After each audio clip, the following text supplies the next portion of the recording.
आज मैं आपको एक छोटी सी स्टोरी बताता हूँ। एक जंगल के बीच में बहुत बड़ी सोने की नदी थी, मगर कोई उस सोने की नदी के पास इसीलिए नहीं जा सकता क्योंकि लोगों के बीच में एक कहावत थी कि उस सोने की नदी में बहुत बड़े बड़े पॉइजनस स्नेक रहते हैं। उस सोने की नदी में जाना बहुत ज़्यादा खतरनाक होता है। और उसी तकरीब में दो साहसी युवक, दो फ्रेंड ये डिसाइड करते हैं कि हम वो खतरों को झेल के आगे जाएंगे और उस सोने की नदी से सोना लाएंगे।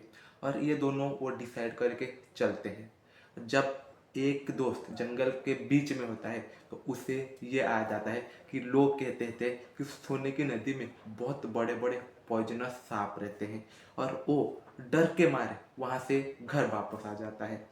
मगर जो दूसरा दोस्त होता है वो कंटिन्यूस चलता ही जाता है, और कुछ देर बाद वो उस सोने की नदी के पास पहुंच जाता है, और जिससे वो उस नदी से बहुत सारा सोना लेके घर वापस आता है।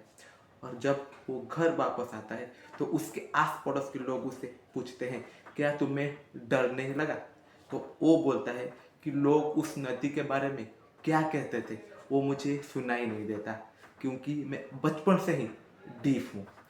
उसी प्रकार अगर आपने भी लाइफ में ये डिसाइड कर लिया है कि आपको आगे जाना है, आप भी सक्सेस की जर्नी में आगे बढ़ चुके हैं, तो आपको भी आपके लाइफ में लिटिल बिट डीप होना पड़ेगा, ताकि लोगों आपके बारे में जो बोल रहे हैं वो आपको सुनाई ना दे, जिससे आप और भी तेजी से अपनी सक्सेस की जर्नी में आगे बढ़ सके। क्योंकि जो लोग इंसान ये सोचता है कि लोग मेरे बारे में क्या सोचते हैं, वो लाइफ में कभी ज़्यादा दूर नहीं जा सकता।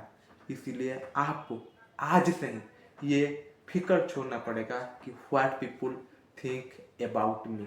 देन आप लाइफ में एक बहुत बड़े मुकाम में पहुंचना। तो ऐसे ही ज़िंदगी में आगे बढ़ते रहिए और खुद का एक बेटर वर्जन को प्रूव करके दिखाइए।